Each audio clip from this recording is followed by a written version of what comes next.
तुम्हारा दिमाग तुम्हें बचाने के लिए तुम्हें डराता है, लेकिन यही खौफ तुम्हें रोकता है। तुम जितना ज्यादा सोचते हो तुम उतना कम करते हो। इसे ओवर थिंकिंग कहते हैं। तुम आसान काम चुनते हो क्योंकि दिमाग मुश्किल से भागता है। यह सर्वाइवल मोड है। तुम फौरी खुशी चाहते हो, इसीलिए कामयाबी तुमसे दूर रहती है। इसे डोपामीन ट्रैप कहते हैं। अगर तुमने दिमाग को कंट्रोल ना किया तो दिमाग तुम्हें कंट्रोल करेगा। फैसला आज करो। अगर आज तुमने ये वीडियो स्किप की तो शायद तुम्हारी जिंदगी कभी ना बदले। ये सच है।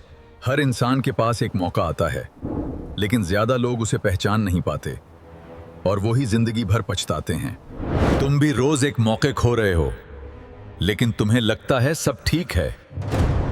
यही सबसे बड़ा धोखा है।